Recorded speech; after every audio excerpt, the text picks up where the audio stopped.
Hello, everyone. Welcome to Knights and Dragons Epic Fusion number 1. I'm your host, Zodiac King. And in this episode, I think I finally decided we're going to go ahead and fuse my second Arbor Steel from, I believe it was Mega Fusion number 7, and my free Beastmaster I received from that event. I believe it's still going on now, in fact. I believe I received that from my Guild Sentinel. So, as you can see here on this main screen, you can already identify that I have an Arbor Steel and a Beastmaster maxed. What I'm going to do right now is I'm going to show you guys real quick where I'm at with armors wise, and maybe so you can better understand why I would do this. Let me start off with my second Arbor Steel. Now, don't get me wrong, and you can see it right here, I really do love the look of this armor, and the fact that it's a dual element. Stats are pretty decent. I mean, obviously the aquatic has overtaken it for viability in these recent weeks. But it does have one issue that I personally have with them, and you might not agree, but it has elements that conflict with one another.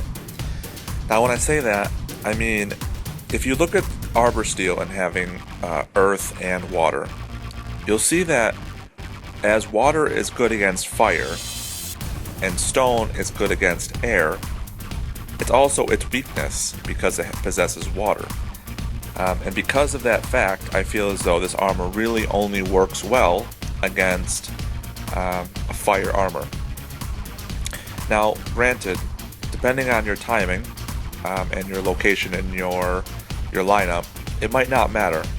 But for me personally, I don't feel that it's a good idea to have these armors, these types of armors at least, be your focal point. Just for the fact that they are both weak and strong to an element, to me seems more of a liability than an asset. And as you should know, Beastmaster is across the same plane.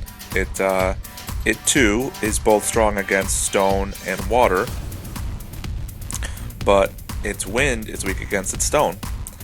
So you have the same issue with a Beastmaster. It's only a really good armor against water. Now, considering it's my only spirit armor, I have maxed it, and I have one that I use regularly, especially when I need to, but it's more of out of necessity than out of choice. I might actually consider, depending on what this boss and the next epic boss are, I might actually consider keeping them,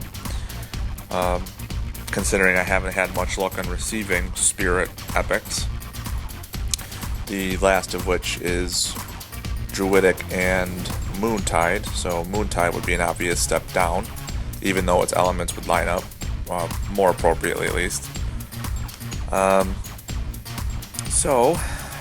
I've decided that instead of maxing these out and probably never truly using them, I will fuse them in an effort to receive what I would prefer would be Druidic, because that one would be entered into my lineup immediately.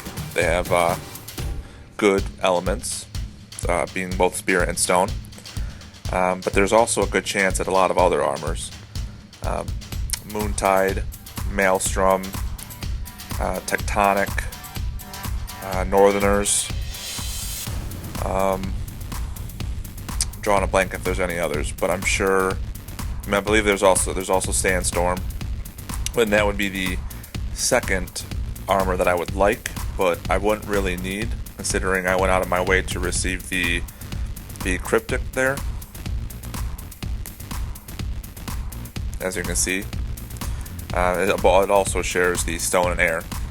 So that is my reasoning, and I understand a lot of you out there had your concerns. You know, it doesn't make a lot of sense to fuse two epics together, especially for those of you who don't actually possess or only have one.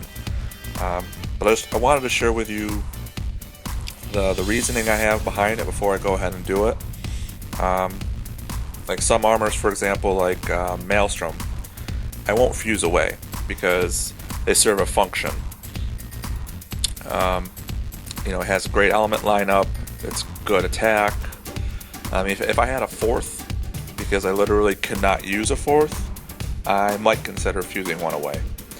But besides that, it's something where, I need to know what's best for me in having a lineup. So, I don't know if I could go into that any further, guys. I mean, I think it's pretty straightforward that I understand a lot of you don't want to see me do it. I'm sure a lot more of you do. And like I said, we're looking for Druidic and Sandstorm, but I would be elated, I believe is the word. That's what I would like to get, guys. So, without further ado, I believe I'm going to start with Arbor. Now, just to point something else out too, I know this is very unlikely going to be an epic. And you might say then, well, why would you do it? And again, it's because I really don't need these armors, and I don't feel that I need to have 30 epics in my lineup, or in my my inventory. It just takes up space. So there's Arbor Steel. Now, looking back on it though, for those of you who saw me do the Mega Fusion 10, I fused away a Tectonic. That was a third one, and that I do regret at this point, because I would have preferred to have used the Tectonic because it offers a lot less variables. All in all, it'll be a shame to see these two go. But it's also something that if I could get a Druidic, it would be a huge improvement. So let's hope for the best, guys. And here we go.